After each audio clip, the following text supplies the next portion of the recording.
Secret सरताज, दस्तक दूसरी दुनिया की। एपिसोड 16, काली शक्तियों का जाल। सरताज एक अंधेरी और ठंडी जगह पर पड़ा था। उसकी आंखों के सामने एक धुंधलापन था और शरीर में एक अजीब सी जलन हो रही थी। जैसे ही उसने अपनी आंखें खोली, उसके चारों ओर एक घना अंधेरा था। उसे समझ नहीं आ रहा था कि वो कहाँ है, लेकिन उसकी आत्मा में एक अजीब सा डर बैठ गया था। उसने खुद को संभालने की कोशिश की, पर उसका शरीर हिलने के लिए तैयार ही नहीं था। उसने अपने आप से कहा, ये मैं कहाँ आ गया हूँ और मेरे शरीर में ये जलन कैसी हो रही है।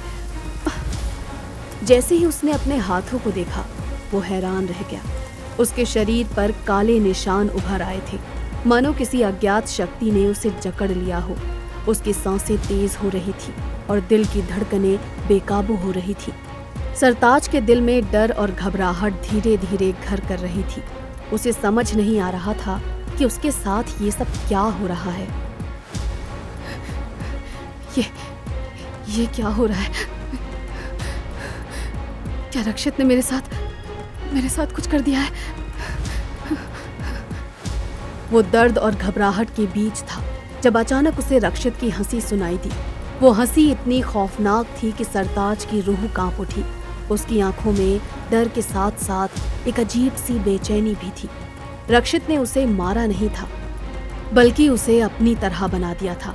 वो काली शक्तियों के चुंगल में फंस चुका था और तभी रक्षित की गूंजती हुई आवाज सरताज के कानों तक पहुंची। सरताज, अब तुम भी मेरे जैसे बन चुके हो। अब तुम्हारा रास्ता भी वही है जो मेरा है। तुम अब मुझसे लड़ नहीं सकते। सरताज के दिल में एक अजीब सी घुटन हो रही थी। वो अपने अंदर उठ रहे इस अंधकार को महसूस कर सकता था, लेकिन उसे समझ नहीं आ रहा था कि इसे रोके कैसे। तभी उसे सहर्षि का चेहरा याद आया, जो उसे हमेशा सही रास्ते पर चलने की सलाह देता था। उसे अपनी पुरानी जिंदगी याद आ रही थी, जब वो सिया के साथ सुकून भरे पल बिताता था। उसने सिया को याद करते हुए मन में कहा, नहीं, मैं ऐसा नहीं बन सकता। मुझे इस अंधकार से बाहर निकलना होगा। मुझे सिया को बचाना होगा। लेकिन उस वक्त सरताज के मन में उठ रही इस उम्मीद को अचानक कुचल दिया गया, जब उसने अपनी हालत को और बिगड़ता हुआ महसूस किया। उसकी आंखों के सामने काले रंग की एक चादर लहराने लगी। वो फिर से बेहोश हो गया। इसी बीच सहर्षि ने ये सब अपने ध्यान में देखा। वो बेहद परेशान और घबराया हुआ था। उसे पता चल चुका था कि रक्षित ने सरताज पर काली शक्तियों का जादू किया है। उसने तुरंत सिया को उठाया और जंगल की ओर भागा। जंगल की गहराइयों में पहुंचकर उसने एक अजीब सी धुन में पेड़ों की ओर देखकर जोर से पुकारा, अब समय आ गया है। तुम सबको वापस आना होगा। हमारे भगवान अब काली शक्तियों के वश में हैं। तभी एक तेज आंधी चली और आसमान में बिजली कड़कने लगी। आसपास के पेड़ अचानक खतरनाक इंसानों की शक्ल में आ गए। सहर्षि के चेहरे पर चिंता और गुस्से का भाव था। वो जानता था कि अब कुछ बड़ा करना होगा, नहीं तो सब कुछ खत्म हो जाएगा। सहर्षि ने इंसानों के रूप में आए पेड़ों से कहा, हमें भगवान को काली शक्तियों के वश से बचाना होगा। उसके लिए हमें कुछ बड़ा करना होगा। उधर सिया कोने में अकेले एक जगह बैठी हुई थी। उसकी आंखों में आंसू थे। वो सरताज को याद कर रही थी। उसकी आंखों में दर्द और अकेलेपन की छाया थी। जैसे ही उसकी आंखों से आंसू गिरे, दूर खड़े सरताज के सिर में अचानक से तेज दर्द उठा। वो अपना सिर पकड़कर फिर से बेहोश हो गया। रक्षित ने उसे छोड़ दिया था और अब सरताज किसी अनजान जगह पर था। कुछ लोग उसे उठाकर एक सुरक्षित जगह पर ले गए। सिया की हालत अब और भी बिगड़ती जा रही थी। उसका मन अब भी सरताज के साथ था। वो उसे याद करते करते थक चुकी थी। दूसरी ओर रक्षित और रीटा एक अंधेरे कमरे में थे। रक्षित ने उसे धीरे से बेड पर लेटाया और फिर किसी राक्षस की तरह उसके कपड़े उतारने लगा। कुछ देर में ही रीटा का पूरा शरीर उसके सामने ऐसे चमक रहा था जैसे शीशे की मूर्ति, और फिर रक्षित उसके शरीर पर टूट पड़ा।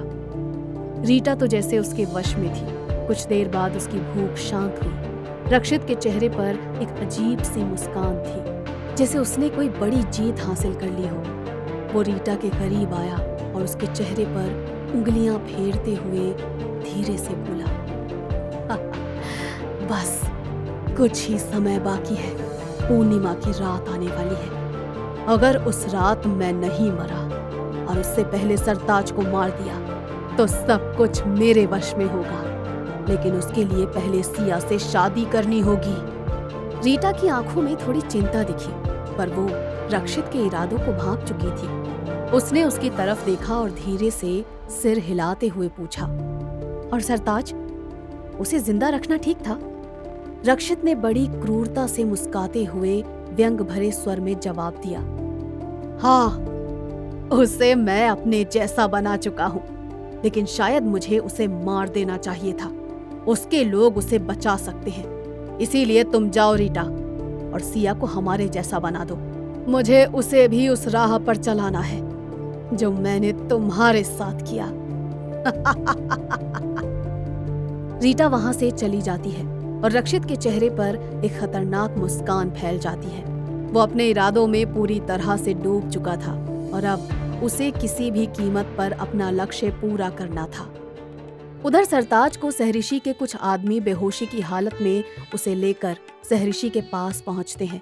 उसे जब सहरिशी के सामने लाया गया तो वो अचानक ही हिंसक हो गया। उसकी आंखों में अब काली शक्तियों का जादू दिख रहा था और उसने सहरिशी पर हमला करने की कोशिश की, लेकिन कुछ लोगों ने उसे पकड़ लिया। सहरिशी ने उसे होश में लाने के लिए कोशिश की, लेकिन सरताज पर काली शक्तियों का जादू इतना हावी हो चुका था कि वो उसे पहचान तक नहीं पा रहा था। सहरिशी ने गंभीर और चिंतित स्वर में समझाते हुए सरताज से कहा, सरताज, तुम्हें होश में आना होगा। तुम ये क्या कर रहे हो? रक्षित ने तुम्हें अपने जाल में फंसा लिया है सरताज। सरताज की आंखों में एक अजीब सी तड़प थी, लेकिन वो खुद को रोक नहीं पा रहा था। सहरिशी ने गहरी सांस ली और धीरे धीरे उसे सब कुछ समझाने लगा। तुम्हें याद है, पिछले जन्म में रक्षित ने सिया को पाने के लिए सभी गलत काम छोड़ दिए थे, लेकिन वो उसे पा नहीं सका। इस जन्म में भी वो तुम्हारा दुश्मन बना हुआ है। सिया ने इस दुनिया में दूसरा जन्म लिया है सरताज, और तुम्हें उसे पाने के लिए अपनी दुनिया से यहाँ आना पड़ा, लेकिन इसके लिए तुम्हें सब कुछ भूलना पड़ा। तुम यहाँ श्याम सुंदर के घर पैदा हुए, लेकिन रक्षित ने तुम्हारा पीछा तब भी नहीं छोड़ा। वो भी यहाँ सिया को पाने के लिए आ गया, लेकिन इस दुनिया में आने के बदले और सिया को पाने के बदले उसे तुमको मारना होगा, वरना वो बेहद कमजोर हो जाएगा और खुद मर जाएगा। सरताज की आंखों में एक अजीब सी चमक आने लगी, लेकिन काली शक्तियों का असर अब भी उसकी सोच पर हावी था। सहरिशी ने सरताज को आगे समझाते हुए कहा, सरताज, अगर तुमने खुद को रक्षित की इस काली शक्ति से आजाद नहीं किया तो वो सिया को भी अपने वश में कर लेगा और तब हम सभी का अंत निश्चित होगा। तुम्हें होश में आना होगा सरताज, तुम्हें होश में आना होगा। लेकिन सरताज के लिए ये आसान नहीं था। काली शक्तियां उसके शरीर पर हावी हो रही थी और उसे इनसे बाहर निकलने का कोई रास्ता नहीं सूझ रहा था। उसकी आंखों में दर्द और पीड़ा साफ दिख रही थी। वो संघर्ष कर रहा था, पर उसकी ताकत जवाब दे रही थी। सरताज ने कमजोर और तड़पते हुए स्वर में सहरिशी से कहा, सहरिशी, मैं हार चुका हूँ। ये काली शक्तियाँ बहुत ताकतवर हैं। मैं हार रहा हूँ। सहरिशी ने उसकी बात सुनी, लेकिन वो हार मानने को तैयार नहीं था। उसने अपने हाथों को सरताज के सिर पर रखा और जोर से मंत्र पढ़ने लगा। उस समय सरताज के शरीर में कुछ हलचल होने लगी और वो जोर से चीख उठा। सहरिशी ने गंभीर स्वर में मंत्रों का जाप और तेजी से पढ़ना शुरू कर दिया और फिर सरताज की तरफ देखकर कहा, तुम्हें इस अंधकार से निकलना होगा।